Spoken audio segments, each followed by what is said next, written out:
mais célere, porque as CIMs também estão envolvidas nisto e também estão à espera, porque são as CIMs que nos pagam, não é? E muitas vezes pedimos às CIMs, as CIMs ainda não receberam. E eu depois vou ao Governo e o Governo diz, eu já mandei pagar. Mas quer dizer, e tudo bem, tivemos uma reunião com o Sr. Ministro e com o Sr. Secretário de Estado, que já tinham liquidado todo o ano passado. Mas o que é facto é que nós não recebemos. E depois perguntamos às CIMs, ainda não recebemos. Pronto, então onde é que está o dinheiro? Está no circuito burocrático do Estado, algures entre o IMT e a Secretaria de Estado de Tesouro e Finanças. Eventualmente, qualquer coisa deste tipo. Para não falar do passe dos antigos combatentes que nos devem mais de um ano. Pronto, porque entrou numa Secretaria de Estado que nem sequer tinha, digamos, sensibilidade para o problema, a Secretaria de Estado da Defesa Nacional. Já mudou o Secretário de Estado várias vezes, falei com todos, têm todos muito boa vontade, mas, de facto, há aqui um problema que, na realidade, ninguém aqui merece que exista. Pronto. Isto era um aspecto, naturalmente, que é uma questão de política. Nós aceitamos todas as decisões políticas, embora possamos ter ideias próprias sobre este ou aquele aspecto, mais técnico, mas aceitamos todas as ideias políticas. A questão da baixa de preço é uma medida positiva, que não fique nenhuma ideia sobre isso. O que nos parece é que não deve ser só o investimento na redução de preço, deve-se também reforçar a oferta, e isso também tem custos, naturalmente, e, portanto, é talvez encontrar aqui um modelo equilibrado e resolver definitivamente aquilo que é o processo de reembolso. Mas já agora, muito rapidamente, uma vez que estamos aqui num painel de mobilidade inteligente, eu queria também dar aqui algumas sugestões ou alguns aportes relativamente a esta matéria. Nós vemos em muitos outros setores a utilização dos chamados dados, não é? Portanto, aquilo que nós temos na nossa posse, dos utilizadores, a que horas usam, quem é que usa, em que regiões usa. E eu acho que os transportes públicos podem melhorar muito se nós tivermos uma perspectiva, e era este desafio que eu queria lançar. Em vez de termos uma ideia muito rígida, como tínhamos há 20 anos atrás, porque eu estou no setor há 30 e tal, e portanto quando entrei no setor não havia nada a aprender. Os horários eram horas de ponta, fora das horas de ponta, e não havia nada que se pudesse inovar. Hoje a mobilidade está completamente diferente, hoje as pessoas usam os transportes em horários completamente diferenciados, podem usar um dia e não usar no outro, e antigamente isso não se passava. E, portanto, se eu lhe disser que era essa mesma a questão que eu tinha para o IMT, acredita em mim? Acredito. Então podemos mas deixe-me só concluir dizer que nós temos aqui todos uma responsabilidade e de inovar nesta matéria e, designadamente, olhar para a mobilidade numa perspectiva bastante mais flexível. A gente olha, por exemplo, para esta questão dos TVDs, não é? Os Ubers, não é? Portanto, tratou-se de um modelo de táxi, digamos assim, mais flexível, não é? Que teve o seu sucesso, porque as pessoas gostam disso, gostam de ter maior capacidade de captar essa necessidade de mobilidade e resolver o seu problema. Por que não fazer isso no transporte público? Muito bem. Portanto, essa é um desafio para o futuro que nós temos. E dizer, por último, que os operadores que se estão a transformar, faz parte da vida, em executores daquilo que são as decisões das autoridades de transporte. Antigamente os operadores eram tudo. Planeavam, programavam, faziam, recebiam a receita, aumentavam as carreiras, diminuíam, havia pouca capacidade de intervenção do Estado por razões, legais e estruturais da altura. Agora não é assim, agora as autoridades de transporte, só para concluir, as autoridades de transporte dominam completamente o serviço e bem, e portanto os operadores são executores do serviço. Agora, também era preciso... Temos mesmo de passar a palavra, Luís, senão é injusto para o resto dos intervenientes no painel. Era também preciso que os operadores não fossem simplesmente executores de serviço, participassem também nesse processo de análise e decisão, porque os operadores têm know-how, podem perfeitamente ajudar. Isto é, fazer mais quilómetros, mas com o menor custo possível. E se for assim, eu acho que toda a gente ganha. Porque se fazer só quilómetros de uma forma desordenada ou não pensada, leva a que os quilómetros sejam mais caros. Os operadores podem dar esse apoio às autoridades de transporte. Muito bem, muito obrigada. Não tem problema. Rui Velasco, pegando aqui precisamente no que acabámos de ouvir, e hoje ao longo do dia falámos sempre desta questão de utilizar os dados para melhorar muitos dos serviços públicos. Quando é que esta gestão mais otimizada vai acontecer para conseguirmos responder a todos estes desafios que elencámos agora? Bem, eu acho que é importante distinguirmos aqui duas coisas, e agarrando um pouco no que o Luís Cabasso Martins estava a falar, da questão da forma flexível como nós olhamos para o transporte público. Uma coisa é a mobilidade inteligente, que é onde nós queremos chegar, e outra coisa são políticas inteligentes de mobilidade. E eu acho que esses são os primeiros passos e que Portugal tem vindo a dar, ultimamente, com alguma estabilidade, tem vindo a caminhar no sentido de ter políticas inteligentes de mobilidade. E um desses passos que foi fundamental foi a criação das autoridades de transporte. A criação das autoridades de transporte fez uma descentralização das funções associadas ao transporte público, desde o planeamento, a contratação dos serviços, o conhecer o terreno para quem efetivamente está no território, para quem conhece melhor os problemas, para quem sabe do que é que as pessoas necessitam na realidade. E, portanto, essa passagem para as autoridades de transporte, sejam elas municípios ou depois ganhando mais escala, CIMs ou áreas metropolitanas, foi fundamental para as transformações que nós tivemos no transporte nos últimos 10 anos. E esteve por trás de muito do que nós aqui falámos das várias medidas, do PARTE, do apoio que existe ao transporte público, do pensar a gratuitidade, mas também de outras medidas mais diretamente ligadas à mobilidade inteligente.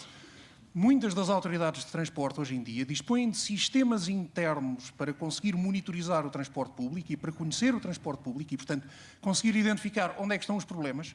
E antes mesmo desta sessão, em conversa aqui com as pessoas que trabalham na Cibom Oeste, nós falamos e eles sabem, não, porque há o problema na linha tal e naquela linha, porque ali há uma acumulação, não estamos a conseguir dar resposta a determinada procura. Esse conhecimento não existia há meia dúzia de anos atrás e hoje em dia existe e cada vez será mais profundo e mais presente em todas as CIMs e em todas as autoridades de transporte. Estamos a falar de capacidades muito diferentes. As áreas metropolitanas têm outro músculo tecnológico, outro músculo de recursos humanos que muitas vezes as CIMs não têm. As CIMs fizeram um esforço muito meritório de conseguir capacitar-se em termos de conseguir gerir o transporte público e essa capacitação tem tido várias fases. Uma primeira fase de pensar quais eram as redes de transporte público, desenhar numa primeira geração de contratualização do transporte público. Depois há uma segunda fase em que efetivamente passa para a gestão já da operação, a gestão com o operador, de como é que se consegue ir melhorando, já com a operação a funcionar, conseguir ir melhorando o serviço, tendo em vista futuras contratualizações e começando a pensar em outras vertentes de melhorar o serviço. Há vertentes como é, por exemplo, a questão da integração da bilhética que não estavam na agenda há 10 anos atrás e que hoje em dia estão na agenda das CIMs e estão na agenda das áreas metropolitanas e é discutido como é que nós conseguimos integrar os títulos de transporte para melhorar a experiência dos utilizadores. Mas não só a questão da bilhética. A questão dos dados, eu acho que não há muito esta noção porque não é tão visível, mas nós estamos neste momento a construir uma infraestrutura de dados de transporte público tal e qual como construímos uma infraestrutura de autoestradas na década de 90. E essa infraestrutura é tão mais visível quando se vão conseguindo completar as ligações. Começamos por ter alguns elementos numa área metropolitana, depois noutra, depois há algumas CIMs que vão avançando, e à medida que nós vamos conseguir ligar as várias infraestruturas de dados que estão a ser construídas, começamos a ter um ganho maior relativamente a essas políticas de dados. Isto porquê? Isto porque, em termos de mobilidade inteligente, é fundamental, e no fundo é isso que nós queremos chegar, que a pessoa, quando toma a sua decisão de utilizar transporte público ou de utilizar o automóvel, tenha acesso à informação que necessita para tomar a decisão mais acertada. Mas não só, que consiga efetivamente depois, tomando essa decisão, fazer um pagamento da sua viagem de uma forma que seja simplificada. E para isso é preciso que também ao nível da bilhética os sistemas estejam integrados. E também ao nível tarifário as autoridades de transporte trabalhem para que depois criem tarifas únicas para facilitar a vida às pessoas. Temos alguns exemplos que têm sido conseguidos e que são excelentes exemplos. Todos conhecemos os passos metropolitanos, os passos municipais nas áreas metropolitanas. A Cibom Oeste tem feito um trabalho extraordinário também a esse nível.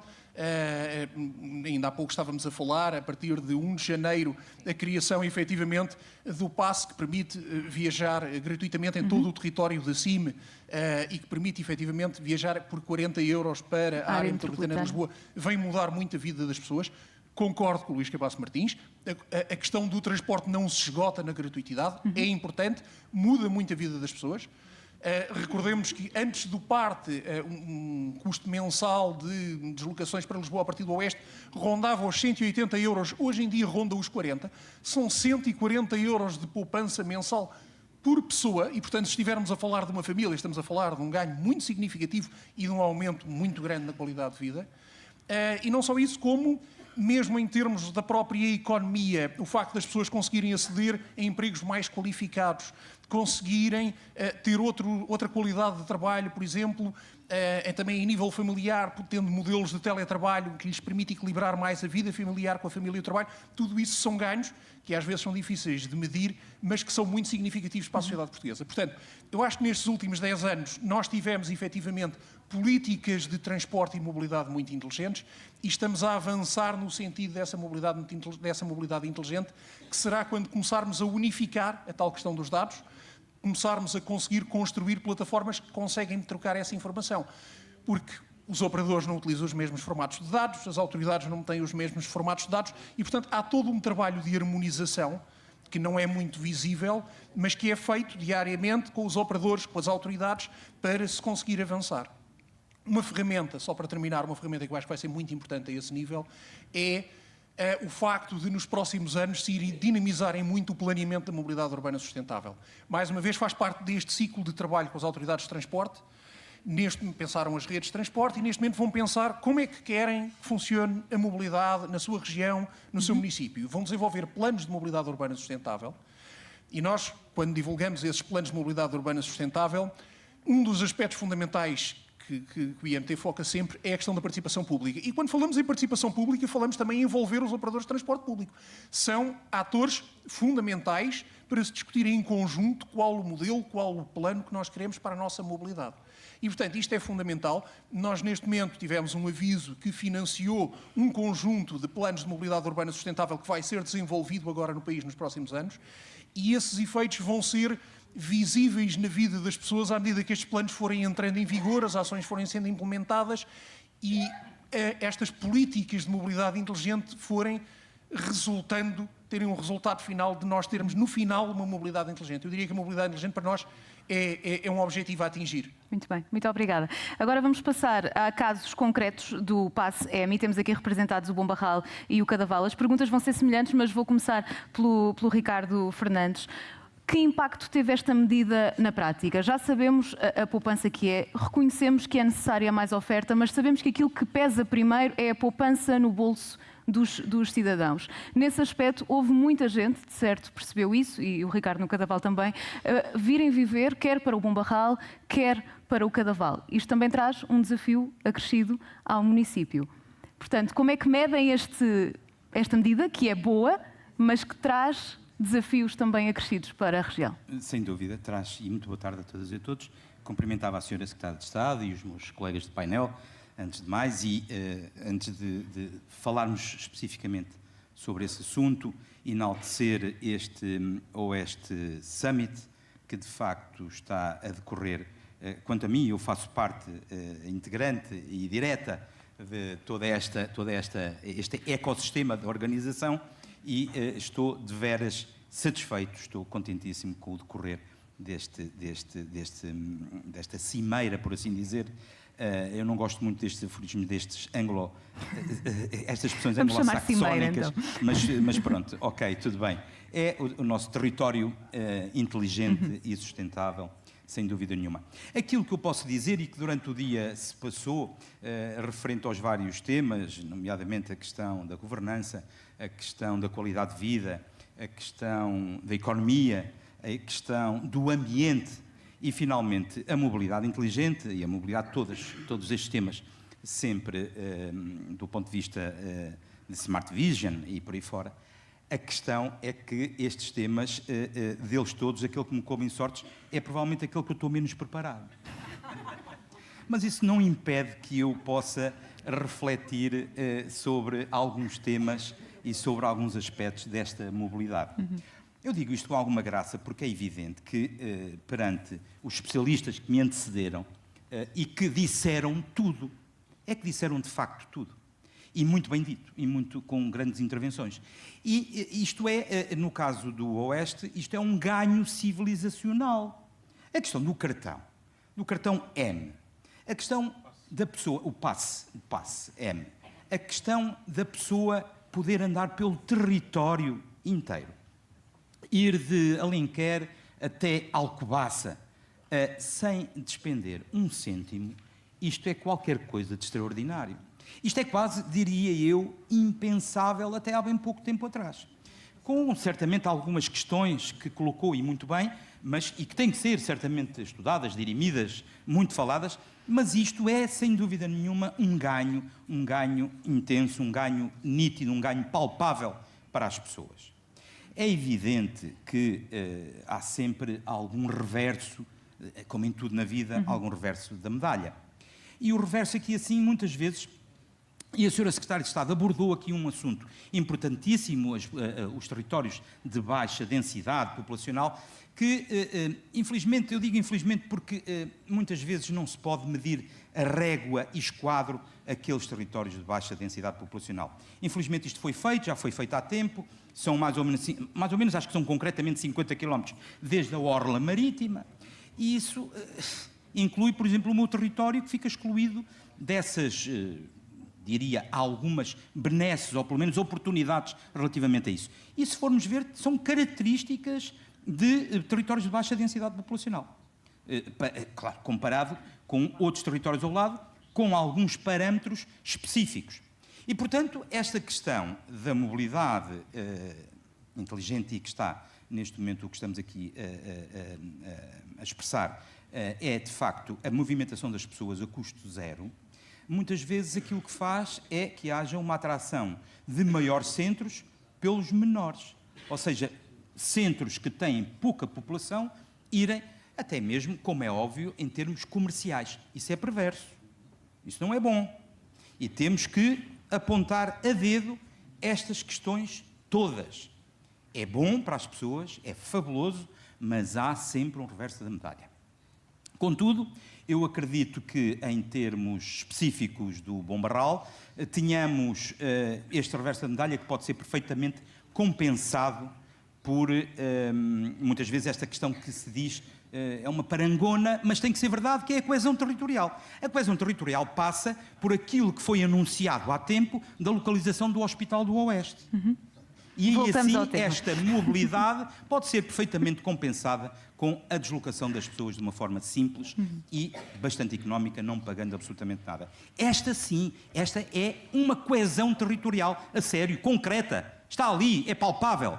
E por isso mesmo deixo esta nota, porque, sem dúvida nenhuma, é dos assuntos que, embora não tenha sido abordado nesta cimeira, pairou. E a Sara teve esta sensação, aliás, está a sorrir.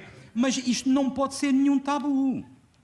Porque, convenhamos, nós estamos num território, o território de Lisboa, mas não se esqueçam, minhas amigas e meus amigos, o Oeste, com cerca de 300 mil pessoas, ao dia de hoje, tem 0 camas de cuidados intensivos. Portanto, vejam o drama que isto é para quem lá vive. E as pessoas não estão a ir para jovens.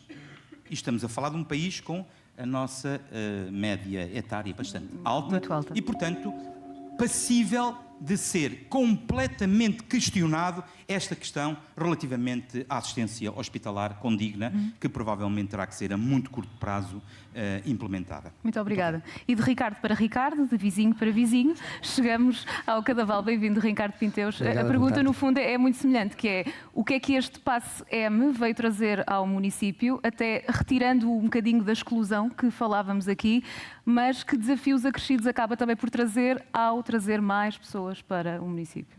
Boa tarde a todos. Boa tarde ao painel, Secretário de Estado, ao Sr. Presidente do Oeste CIM, nele cumprimento toda a gente, Pedro Folgado, e um cumprimento especial à Sara, porque, como ela já disse, é do território do Conselho do Cadaval e que nos deixa muito orgulhosos do trabalho que tem feito, nascida e criada no Cadaval, e por isso um cumprimento especial para ela. Obrigada. Sara, tu, com uma pergunta, já me vais abordar um tema que eu ia falar, que era o PASSEM veio trazer uma dinâmica maior ao Oeste, mas também não leva só pessoas para fora do território, traz pessoas para dentro do território e nós temos que saber lidar com ele. E isso é muito importante e traz grandes desafios. Para nós, aqui duas coisas. O território do Cadaval tem 14 mil habitantes e 174 km². Ou seja, é um território de baixa densidade e tem muitos desafios na mobilidade. Não é oficialmente, Ricardo, mas é na prática e na realidade. E isso traz-nos muitos desafios. Agora, a gente com o PASSEM temos assim, trouxemos também para a agenda, para as pessoas também começarem a pensar mais no transporte público. E isso aí já ficámos a ganhar. Sabendo que as pessoas também têm que fazer parte do processo e têm que também ser um bocadinho flexíveis. Tal como o transporte tem que ser flexível, as pessoas também têm que ser. E eu gosto muito de dar exemplos práticos e vou-vos dar um exemplo de há um mês atrás, que recebi um município e que disse-me assim: Sr. Presidente, vocês agora têm o prazo gratuito, mas eu quis vir à Câmara e tive de carro.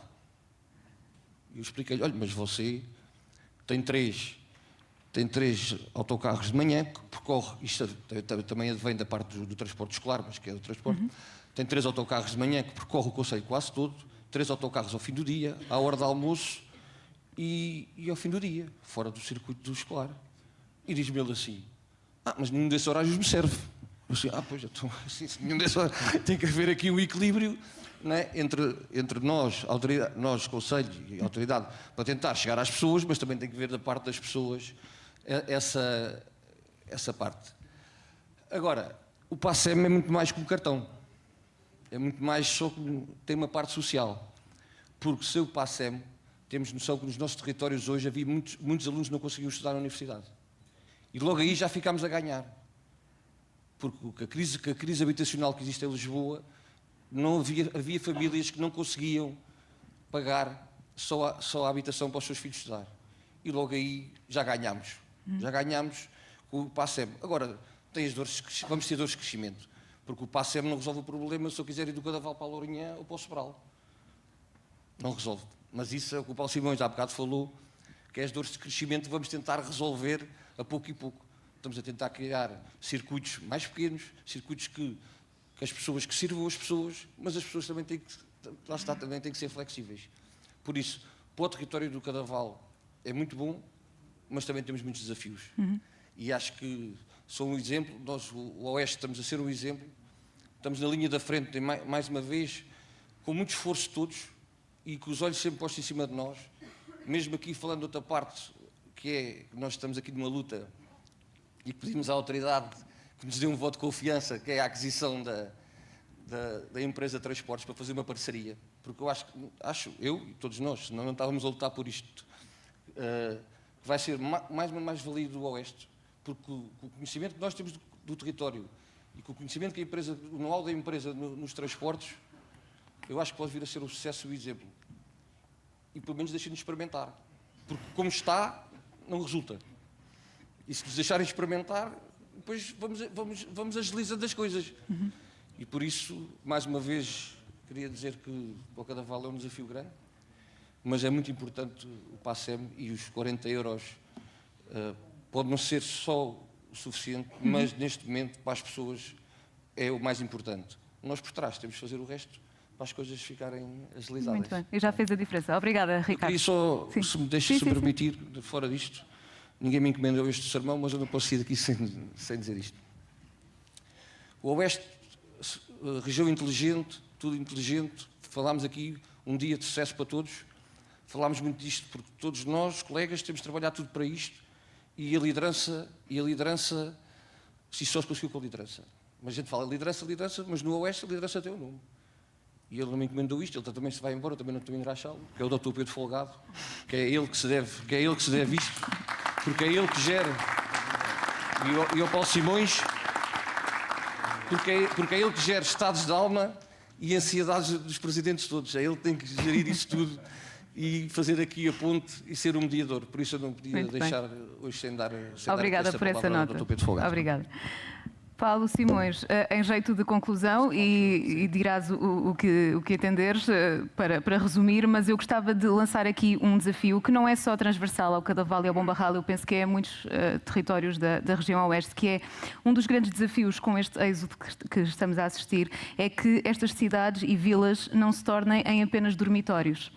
e há que dinamizá-las a nível económico para garantir que elas têm vida e que não são apenas locais em que as pessoas ficam a dormir porque as casas são mais baratas, mas depois passam quase 20 horas por dia em Lisboa. Como é que se responde a isto? Que era esta a pergunta que eu também fui fazendo ao longo do dia. Sara, eu vou só dar aqui rapidamente uma pequena nota. Eu vou pegar muito nas palavras que a Secretária de Estado, que a Sra. Secretária de Estado referiu, dizendo, primeiro ponto, acima é a Autoridade de Transportes, por isso é ela que define a política pública de mobilidade para a região. E falo com os 12 municípios, e por isso não é uma política verticalizada, como a Paulo Madruga estava a dizer, nós trabalhamos numa dimensão horizontal, porque ela tem relação com outras dimensões de política pública. Nomeadamente, sabemos hoje que a mobilidade é um fator crítico de sucesso para a competitividade do território. Estamos todos de acordo com isso, para a qualidade de vida, e por isso, quando falamos aqui de sermos um território inteligente, focado nas pessoas, onde o que conta são as pessoas, e, naturalmente, as pessoas só terão melhor qualidade de vida se nós também tivermos prosperidade económica, se tivermos de outras dimensões, de fatores diferenciadores que nos desenham ou que nos fazem de ser diferentes ou diferenciadores em relação aos outros territórios. E por isso eu vou falar um pouco sobre aquilo que foi a questão do PASSEM e a questão dos nossos problemas com a mobilidade. Nós temos um tema, ou uma dimensão muito clara, os 12 presidentes, há 6 anos que nós trabalhamos sobre esta perspectiva de termos uma mobilidade universal, sustentável e tendencialmente gratuita, acessível para todos. Ou seja, sabemos claramente que a mobilidade é hoje um fator único, um fator diferenciador, estratégico para a dimensão ou para a perspectiva do elevador social, ou seja, da universalidade. Para nós era estruturante. Estão aqui alguns que são atuais presidentes, são outros que já foram, e por isso discutimos isto todos os dias. O que é que aconteceu durante todo este tema em relação àquilo que o Luís estava a dizer? Nós trabalhamos temos a sorte de, no território, termos uma equipa de operadores com quem trabalhamos a planear a oferta. Onde eles sabem que o nível de maximização de eficiência é o nosso tema. Se conseguimos expor tudo o que nós pretendemos, não. O que é que nós fizemos? Então vamos apostar numa primeira fase, no quê? Vamos olhar para os instrumentos de financiamento. A senhora Secretária, tudo só foi possível, vamos lá ver. Isto temos que ser objetivos. Só foi possível porque há financiamento do Fundo Ambiental. E porque a senhora Secretária de Estado que aqui está tem uma visão igual a esta. Eu não estou aqui, não me combinámos nada, não a conhecia, e por isso está tudo certo. Mas só foi possível por isto. É possível porque há financiamento. Se não houvesse financiamento, naturalmente os municípios, também além disto, não tinham capacidade para colocar todo, também além disto, fizeram aquilo que nos outros não fazem, que é colocar uma parte substantiva do seu orçamento. Porque nós, a verdade, até aos 23 anos, aos 24, numa política pública nacional, nós colocámos em cima dos 24 gratuitidade para todos. E nós aumentámos só 35% face ao período homólogo. Os dados aumentámos 35% nos primeiros 2 meses. Aumentámos não só em compra de passe 35%, como em 50% as validações. O que quer dizer que nós temos mais pessoas a utilizar o transporte público. Isso nós não tínhamos. Temos 870 alunos que viviam em Lisboa nos últimos 3 anos e que 2 vivem no Oeste e vão e vêm todos os dias. Problemas para os territórios de baixa densidade. Será que respondemos? Não, não respondemos. Sabemos que temos que desenhar transporte flexível e transporte a pedido para as pessoas. É verdade. Mas isto é o segundo passo. E como é que fazemos o segundo passo? Aquelas pessoas que ali estão atrás, dos operadores, com a minha equipa de autoridade que ali está, que trabalha todos os dias muito e que matura, o que é que fazemos? Vamos perceber onde é que está a oferta, onde é que está a procura, e vamos ajustar essa oferta e essa procura. Com o transporte mais flexível. Como é que é o transporte mais flexível? Como o Presidente costuma dizer. Vamos pôr, se calhar, um carro de 5 lugares a fazer um percurso para ir buscar as pessoas às aldeias. Mas qual é o tema? Se é mais barato, é mais eficiente, é mais eficaz, é mais económico, desde que respondemos ao problema público, está tudo certo. A questão é o problema público. E esse é o nosso foco, é resolver o problema público. Mas sabemos muito que as empresas hoje precisam muito de um sistema de mobilidade para sermos competitivos. E para o nosso território não perder competitividade para Lisboa. Porque, na verdade, nós temos problemas de equidade. E a equidade é um tema que coloca nas pessoas. Há um tema que se coloca nas pessoas, que é a falta de equidade. E Lisboa tinha dinheiro para pôr 40 euros. Os nossos pagavam 70 e 80, porque nós não tínhamos capacidade, com pessoas que viviam a 2 km e a 250 metros da fronteira. Nós não convivíamos bem com isso. O Conselho Intermunicipal que aqui está não convivia bem com isso. Então nós pegámos no financiamento que tivemos, pegámos nos orçamentos das câmaras municipais e baixámos para 40 euros. Quer dizer que hoje não há diferença entre uma pessoa que vive no Oeste e uma pessoa que vive na área metropolitana de Lisboa. Este é um tema, mas só foi possível porque a AMT também nos ajudou, porque o IMT também está connosco, Porque o Sr. Secretário de Estado também tem uma visão muito clara em relação ao conceito de pobreza de mobilidade, porque isto é um tema-chave para nós. Agora, se é o caminho que está tudo resolvido a nível de política pública, não está. Não está porque sabemos que há um caminho muito grande por fazer, sabemos que há um tempo hoje de conseguirmos de aumentar a gratuitidade e, por isso, aumentar o rendimento disponível. Só para nós percebermos o nível de rendimento disponível das famílias, 180 euros é o valor médio no Oeste de um passo há 4 anos, 5 anos. Hoje pagam 40 euros para Lisboa e gratuito. Estamos a falar há mais de 3 mil euros por família. Ou seja, não há política pública mais focada nas pessoas do que isto. Só para fecharmos isto, nós temos, com a sorte nos operadores, de termos a sensorização da bilhética com as validações ao momento. Temos as compras e validados com o nosso sistema de inteligência territorial, também esses dados. É verdade que às vezes demoramos mais tempo, e agora vou dar aqui uma resposta aqui ao Luís. A senhora Secretária de Estado manda transferir o dinheiro, e o IMT também transfere. Às vezes está na DGTF, que é a outra entidade do Estado, das finanças, depois aquilo demora mais um tempo. Mas depois também há outro problema de compliance. Porque nós não aceitamos só o valor que os dados que os operadores nos mandam. Nós fazemos compliance dos dados, e às vezes demoramos mais tempo a fazer compliance. Nós assumimos a nossa responsabilidade de fazer compliance de compliance. Mas isso é uma verdade. Outro tema é o jurídico. Outro tema, já falámos sobre isso, que é a burocracia recoloca-se muitas vezes, nós próprios, num processo. E por isso o que eu lanço ao país é que nós temos não sei quantas autoridades de transporte, mas nós temos que ter um sistema único que comece a trabalhar de uma forma interoperável, holística, e que não se desenhe instrumentos de gestão por autoridade de transportes. Respondendo, Sara, muito claramente, nós somos um território único, às portas de Lisboa, que tem um mix entre rural e o urbano, e que está a meia hora, 40 minutos de Lisboa. O acesso à mobilidade gratuita, tendencialmente gratuito e universal, faz com que esses jovens, mas também os séniores, possam pegar e possam utilizar um autocarro para ir à cultura, para ir ao teatro, e não precisem de ter os recursos financeiros para o fazer. Isto é serviço público. Muito obrigado. Muito obrigada.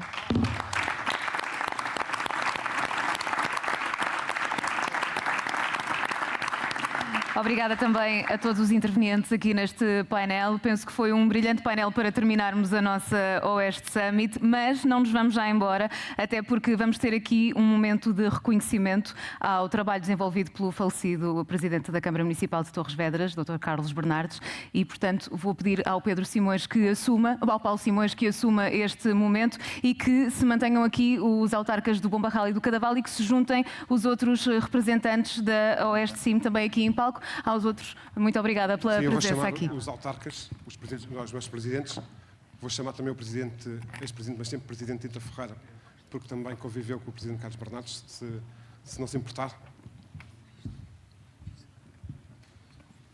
Tá, vou chamá-lo. Eu vou. Podes assumir, Paulo. Eu vou para aqui.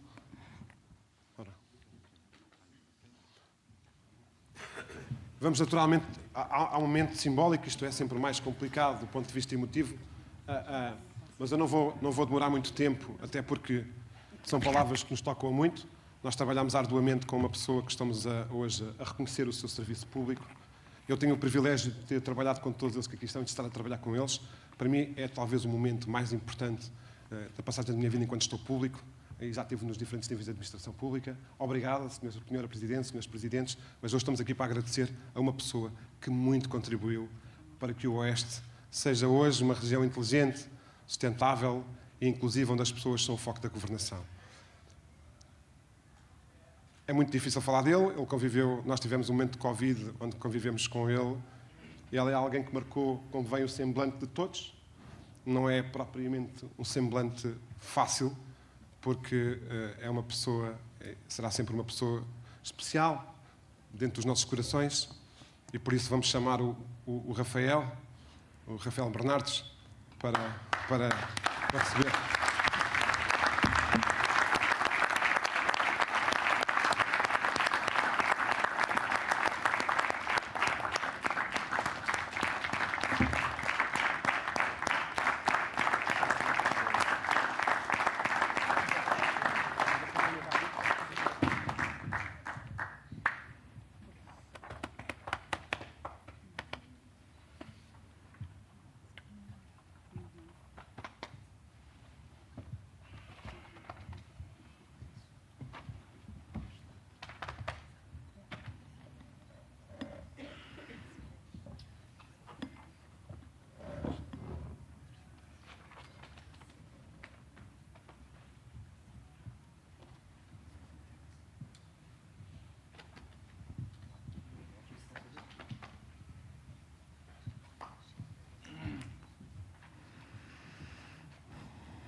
Bem, eu antes de passar aqui ao...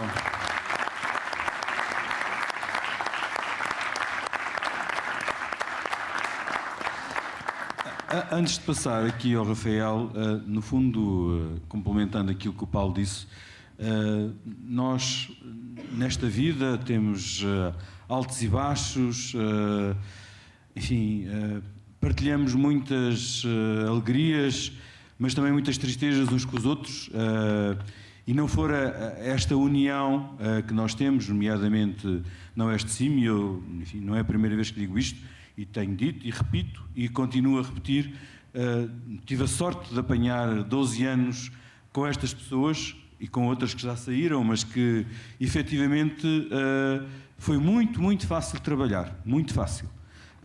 As pessoas efetivamente têm a sua visão política, a sua visão para o seu território, mas no limite e no fim do dia nós tínhamos a visão de que o que era importante era o território. E o que era para um era para todos, e ganharíamos todos com as políticas públicas que pudéssemos implementar no território. E este foi sempre, mas sempre, a nossa visão e sempre aquilo que pensámos. Obviamente que uns são mais sensíveis ao ambiente, outros à saúde, outros à mobilidade, outros à educação. Enfim, temos aqui várias sensibilidades, mas respeitamos todos uns aos outros, respeitamos muito a opinião de todos, discutimos muitas coisas, nunca estamos sempre de acordo, há projetos que são mais estruturantes do que outros, mas no limite, salvo raras exceções, mas no limite, e no fundo, quando tomamos uma decisão, é essa decisão que quer para valer, e é essa decisão que nos revemos todos. Independentemente de concordarmos com ela ou de concordarmos menos com ela, que é para não dizer discordarmos. E, portanto, eu tive essa sorte e agradeço a todos os meus colegas que estão aqui presentes, aos que estão e aos que já passaram, porque, de facto, para mim foi muito fácil trabalhar com eles, tem sido muito fácil. Aquilo que nós pensamos em termos de políticas públicas, muitas vezes temos dificuldade em, desde logo, partilharmos, mas nós avançamos e depois, quando retomamos, temos o respeito por parte de cada um na decisão. E, portanto, só tenho que agradecer a eles. Isto parece uma despedida, mas não é. Só tenho que agradecer a eles, de facto, tudo aquilo que nós fizemos. E que, enfim, em algumas alturas não é fácil, nomeadamente quando foi agora da distribuição dos fundos comunitários, mas conseguimos entender. Portanto, nós depois, e no limite e no fim, entendemos. E, enfim, uns mais tristes, outros menos tristes, mas acabamos por nos entender. E isso é que é muito, mas muito saudável para uma comunidade intermunicipal.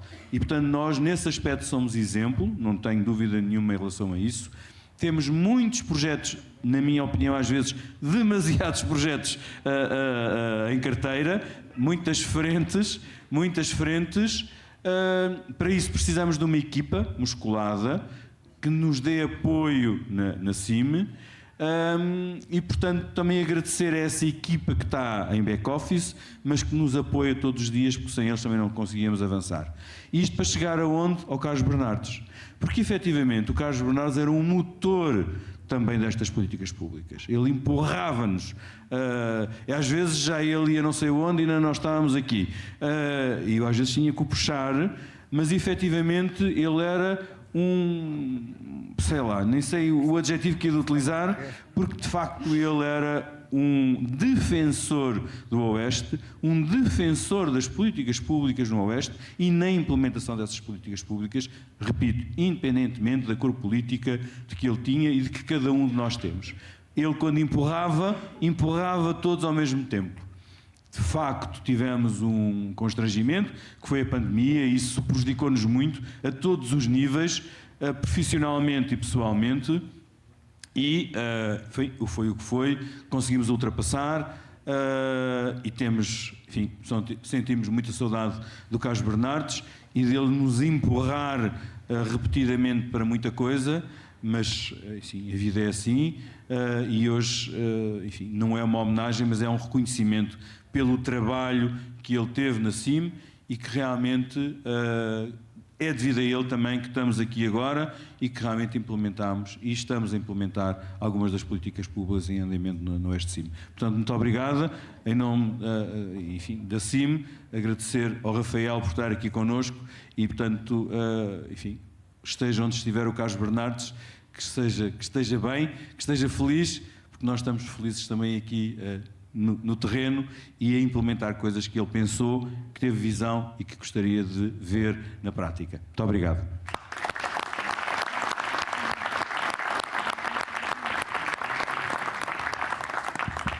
Estes momentos são sempre difíceis para conseguir partilhar algumas palavras, mas acima de tudo, mais uma vez agradecer a oportunidade e sobretudo esta homenagem ao Oeste CIM, na pessoa do Presidente Pedro Folgado, mas também Paulo Simões, a dois grandes amigos e a todos os presidentes aqui presentes e também os anteriores, que tiveram aqui um papel muito importante, sobretudo naquilo que foi feito ao longo destes últimos anos e fico feliz por, digamos que retive aqui 2 pontos essenciais hoje. De facto é importante perceber que o Oeste continua na linha da frente em muitos projetos e estes eixos estratégicos hoje aqui representados demonstram bem essa mesma importância e que o Oeste está na vanguarda e, acima de tudo, a união entre os presidentes também acaba por ser muito importante para que o Oeste continue na vanguarda, continue também com estes projetos pioneiros e continue a ser uma referência a nível nacional e também a nível internacional. Mais uma vez, muito obrigado por tudo, muito obrigado por esta homenagem. Ele esteja onde estiver, é isso mesmo, como disse há pouco, estará seguramente muito feliz pelos temas que foram discutidos, que demonstram sobretudo a união deste território, desta região tão vasta e tão rica como é o nosso Oeste. Muito obrigado a todos. Muito obrigada a todos, quer quem esteve connosco aqui hoje em palco, quem se juntou a nós também aqui nesta maravilhosa audiência. Damos assim por encerrada esta primeira edição da Oeste CIM, mas gostávamos de fazer um convite, aproveitar da BTL para irem até ao stand da Oeste CIM e conhecer o melhor que o Oeste tem para oferecer. Ainda tem algumas horas, mesmo com este atraso, ainda tem algum... E assim fogem ao trânsito, não é, Sra. Secretária de Estado? Obrigada a todos mais uma vez, tenham uma ótima tarde.